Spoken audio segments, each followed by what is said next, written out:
Good morning, good afternoon, good evening. Welcome back to Chapter 2, Chemistry. We just finished up talking about the different bits and pieces of an atom. Let's look at the different bits and pieces in an atom. So in this graphic, we see this is an atom. The two positive ones, those are protons. The two gray ones with no charge on them, those are the neutrons. And as we said, what orbits the nucleus are the electrons, these little blue spheres with the negative, that stands for electron. So this is an atom. What is this specifically an atom of?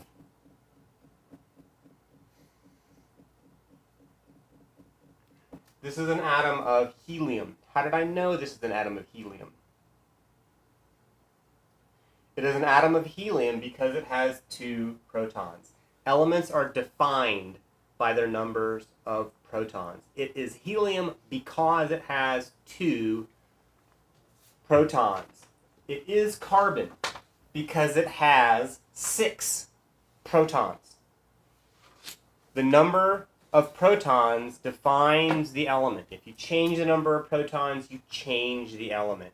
And to be fair, under normal circumstances, you cannot change the number of protons. As we said a minute ago, the atomic number is equal to the number of protons, and actually the other way around. The protons is equal to the atomic number. The atomic mass is equal to the protons plus the neutrons. And again, you rearrange that math just a little bit, and the number of neutrons is equal to the mass minus protons. Just a little bit of simple algebra. Why is its mass 12.011? And the reason why we have that 0.011 is because not all atoms of carbon have those 6 neutrons.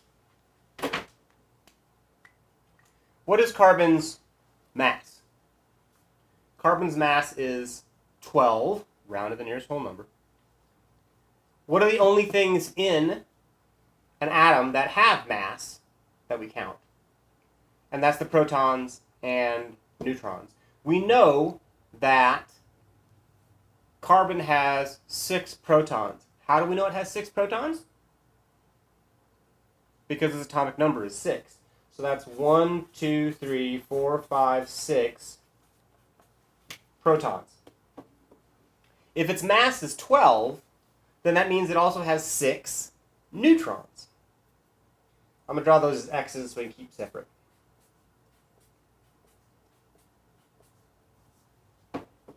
Six protons plus 6 neutrons makes 12. This is specifically referred to as carbon-12. It's called carbon-12 because it has a mass of 12. There is also a version of carbon called carbon-14. Guess why it's called carbon-14? Because it has a mass of 12? No, 14. Stay with me. Because it's carbon, it has to have how many protons? 6. Well, if carbon-12 has 6 protons and 6 neutrons, then carbon-14, if we keep it even, is going to have 7 and 7, right? No, because if it's carbon, how many protons must it have? It must have 6. So, I don't get carbon-14 with 7 and 7. I get carbon-14 with 6 and 8. 6 protons and 8.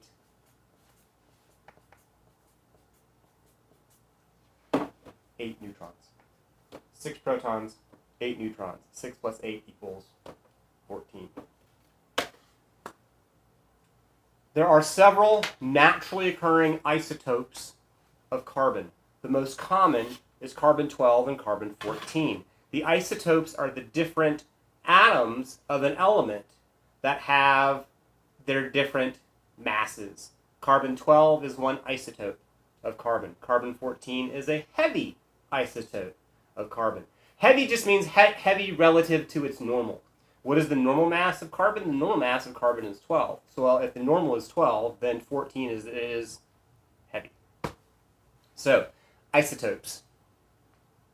There are several naturally occurring versions of every element.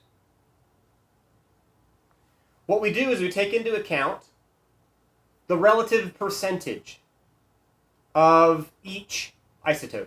So if I have a bucket of carbon atoms, if I have 1,000 carbon atoms, a certain percentage of them, most of them are going to be the carbon-12. But there will be a few that are the carbon-14. And so that's what the 0.011 is about. It's the average. It's the average of the masses of all of the naturally occurring carbons in their relative abundances.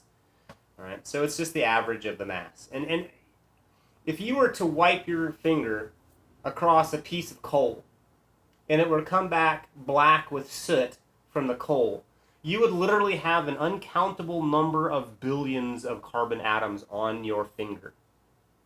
Just in that dust. All right? Uncountable billions. If I have uncountable billions, then I'm going to have all of the versions of that atom, of that element. All the versions in that element, and even that little dust on my finger. So that's why we have to take this average mass. Heavy isotopes tend to be radioactive. Radioactive means that they fall apart spontaneously. Fall apart, not really fall apart like a Jenga tower, but really more fall apart like a firecracker. I hope you've seen a firecracker blow up in slow motion. Go look it up on YouTube. Firecracker in slow motion. If you've ever seen a firecracker blow up in slow motion, what you see is it swells, and then the paper of the firecracker tears, and then little bits and pieces of the paper go flying off in all directions. It falls apart energetically. All right, and that's what a heavy isotope, that's what a radioactive isotope does. They fall apart energetically, like the way a firecracker falls apart energetically. So what do we say that firecrackers do? They pop or explode. A firecracker is just basically a little miniature stick of dynamite, right? So they explode. Radioactive atoms will explode. And when they do, they're bits and pieces.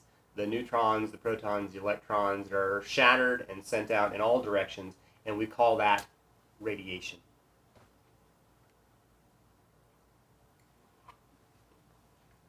This shows isotopes of carbon, carbon-12, carbon-13, carbon-14. If I have 6 protons and 6 neutrons, I have a mass of 12. That's carbon-12. If I have 6 protons and 7 neutrons, I have a mass of 13. So that's going to be carbon-13. If I have 6 protons and 8 neutrons, that gives me a mass of 14. That's carbon-14. Okay? These are the naturally occurring isotopes. Remember, an isotope is just a version of an element that has a different number of neutrons. We've talked about protons, we talked about neutrons, now let's talk about electrons.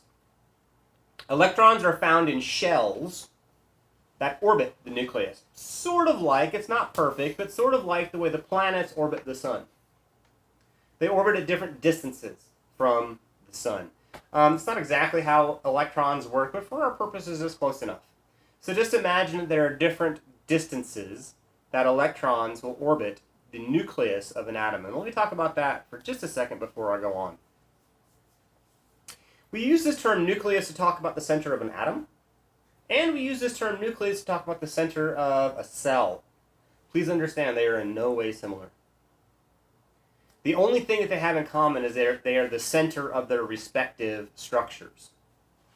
But the difference between an atom and a cell is like the difference between a brick and the Georgia Dome. An atom is teeny tiny. Relative to a cell, or rather, excuse me, the other way around. Relative to an atom, then, a cell is ginormous, comparatively speaking. The difference between a brick and the Georgia Dome is the difference between an atom and a cell. The cell, the nucleus of the cell. Just imagine like, a big mansion, a big 5-bedroom house made of bricks in the center of the Georgia Dome. That's the nucleus of the cell. So, let's get back to atoms. The nucleus of the atom contains protons and neutrons. Orbiting that are these things that we call electrons. They swing around it at different distances. Any given orbital is the place where the electrons orbit.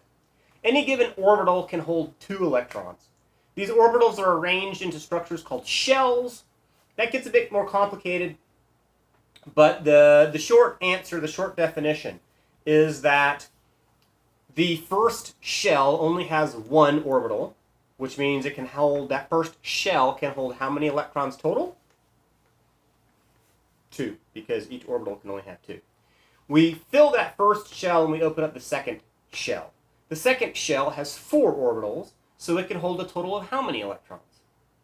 Well, if each orbital holds 2 and there's 4 orbitals, 2 times 4 is 8. Okay? So the first shell can hold 2 electrons, the second shell can hold 8 electrons, and then we're not going to keep going, but as you keep going, each successive shell that you open up is bigger than the last one.